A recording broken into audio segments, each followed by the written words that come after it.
Vous êtes complètement débutant en hacking et ce domaine vous intéresse beaucoup. Mais vous ne savez pas par quoi commencer et ce qu'il faut faire. Ça tombe bien, à la fin vous saurez tout. Dans cette vidéo, vous allez apprendre ce que je ferais si je débutais en cybersécurité de zéro, pourquoi 99% des débutants n'arriveront pas à être compétents et comment ne pas commettre leur erreur. Les 5 notions à connaître absolument pour le hacking et une petite surprise à la fin si vous voulez aller plus loin. Voici d'abord une petite définition du hacking. C'est le fait de détourner un système, surtout un système informatique, de son utilisation initiale pour lui faire faire ce que l'on veut, donc avoir un contrôle total dessus, pour des choses malveillantes ou pas. Mais avant de détourner un système, il faut d'abord comprendre comment il fonctionne. Et c'est ça qui va nous permettre de trouver ces failles de sécurité et de les exploiter. Pour comprendre comment ça fonctionne, il faut d'abord avoir des connaissances en informatique de base. Et c'est un peu logique, car dans sécurité informatique, il y a les mots sécurité et informatique. Le problème, c'est que 99% des débutants commencent directement par des notions de cybersécurité avancées, comme les différentes attaques, l'utilisation de logiciels tout faits sous Kali, ou encore des CTF challenge de cybersécurité, sans avoir les bases, et du coup ils abandonnent, car c'est trop dur et il n'y a pas de résultat, surtout quand il faut pratiquer. Voici ce que je ferais et ce que vous devez faire aussi, si je débutais le hacking de zéro, et si je voulais avoir du vrai résultat rapidement.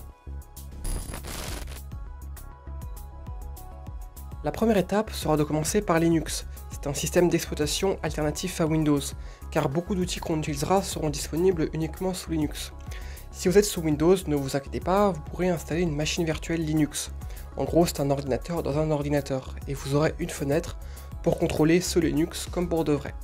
Vous devrez aussi maîtriser le terminal Linux, car la plupart des développeurs de logiciels de cybersécurité ne codent pas l'interface graphique de l'application, car ça fait gagner du temps et c'est plus simple. Donc il n'y a pas de jolis boutons et de jolies fenêtres comme sous Windows. Quand vous obtenez un accès distant à un serveur dont vous avez gagné l'accès, on dit que vous obtenez un shell, bien pour le contrôler, tout cela se fera via le terminal Linux, car la plupart des serveurs seront sous Linux. Quasiment 100% du temps, pour effectuer une action, ça sera plus simple de passer par le terminal. Vous pourrez faire des choses très pointues en seulement une seule ligne de commande, plutôt que de s'embêter à aller dans les paramètres et cliquer sur des boutons, modifier le champ, cliquer sur l'autre bouton, etc. Exactement comme sous Windows. Mais ne vous inquiétez pas, la prise en main du terminal est très rapide. Quand vous serez habitué au terminal, vous irez beaucoup plus vite et la vie sera beaucoup plus simple pour vous. Quand je saurai utiliser Linux correctement, j'étudierai le fonctionnement des réseaux. Comment les ordinateurs font-ils pour communiquer entre eux, pour s'envoyer des messages, s'échanger des fichiers, etc. C'est important car beaucoup de failles en sécurité informatique concernent des failles dans les protocoles réseau, comme par exemple une attaque où on peut intercepter votre mot de passe sans que vous vous en rendiez compte à cause d'un protocole réseau défaillant, des problèmes dans la résolution de noms de domaine pour vous tromper et vous espionner, ou encore des failles dans les fameux réseaux Wi-Fi. Une chose dont j'ai l'impression d'être le seul à en parler, c'est le fonctionnement des ordinateurs, ainsi que le binaire et l'hexadécimal. En informatique, c'est la base de la représentation de l'information, comme les nombres, le texte, les images, etc. Mais personne ne vous l'enseigne. C'est pour ça que vous voyez des lettres de A à F et des chiffres partout en cybersécurité. Par exemple, en réseau, quand on inspecte une trame, tout est en hexadécimal. Et si vous avez besoin de faire des modifications très précises, pour par exemple envoyer une trame malveillante et contrôler un serveur, vous ferez directement les modifications en hexadécimal.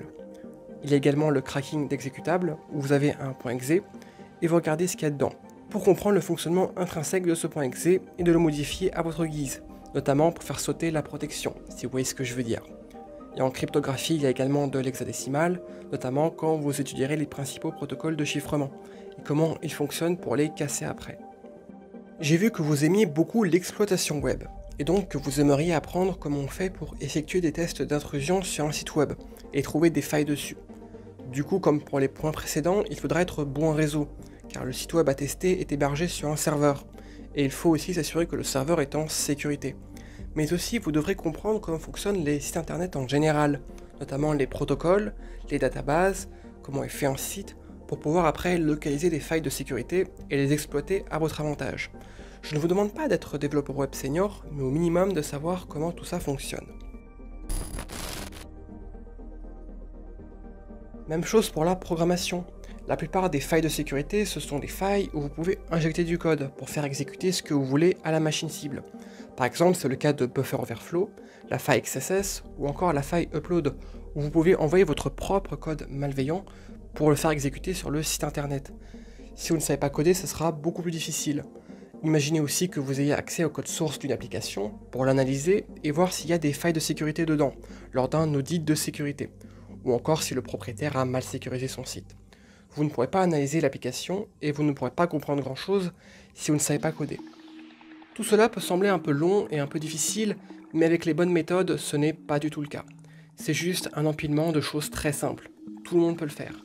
Ce que j'ai dit n'est absolument rien de compliqué, surtout pour un domaine très lucratif et très recherché comme la cybersécurité. Il suffit juste de s'y mettre. La bonne nouvelle, c'est que je vais vous aider. Je suis extrêmement heureux de vous présenter la mise à jour de mon nouveau programme pour les débutants. Vous y apprendrez très rapidement toutes les compétences qu'on vient de voir juste avant.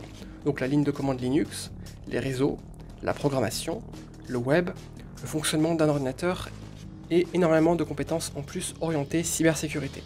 Je précise qu'il n'y a pas de prérequis, si vous êtes 100% débutant, j'ai créé ce programme exprès pour vous. Les vidéos sont condensées, il n'y a pas de blabla, c'est l'idéal si vous avez très peu de temps. Si vous avez un problème, je suis là, vous pourrez me poser n'importe quelle question. Je me pencherai sur votre cas et je vous répondrai de façon prioritaire. Les vidéos sont également de meilleure qualité, en plus grande quantité, elles contiennent un sommaire. À la fin, il y aura de la pratique pour vous entraîner ainsi que des ressources pour approfondir. Le programme ne contient pas que des choses basiques, je vous montre aussi comment appliquer les bases qu'on a apprises dans des cas concrets d'attaque. Il y aura des mises à jour continues où je mettrai du contenu plus avancé et même un forum où on pourra discuter ensemble de façon privée entre membres. Et plein d'autres choses en plus. Ce programme, je l'ai nommé Hacking Revolution. C'est votre porte d'entrée dans le monde de la cybersécurité. Le lien est dans la description. Quand j'ai été débutant en sécurité informatique, il y avait plusieurs années, j'aurais rêvé d'avoir un programme comme ça. Ça m'aurait évité de perdre des années de galère à fouiller au fin fond d'internet pour au final ne pas trouver grand chose, ou des choses inutiles, et me décourager après comme 99% des gens. La première version était sortie en octobre 2020, et vous aviez été très nombreux à vous inscrire, et à me faire des retours. Merci à vous tous. J'ai donc amélioré les vidéos et en créé de nouvelles pendant plus de 6 mois selon vos retours pour vous proposer la meilleure qualité possible sur le marché. Si vous avez des questions sur le programme, n'hésitez surtout pas à me les poser en commentaire ou à cette adresse email là. Je vous répondrai avec plaisir. Alors attention, comme je vous l'ai dit, il y aura de l'accompagnement. Cela signifie que je ne pourrai pas prendre tout le monde car je n'ai que 24 heures dans une journée. Ainsi, le prix sera à moins 50% uniquement pour les 50 premiers. Bref, si vous voulez apprendre avec moi la sécurité informatique, alors cliquez sur le lien dans la description, vous aurez plus d'informations. Et nous on se retrouve dans l'espace membre privé. En attendant, je vous dis à bientôt pour de nouvelles vidéos, du très lourd arrivera sur la chaîne les jours et les semaines à venir.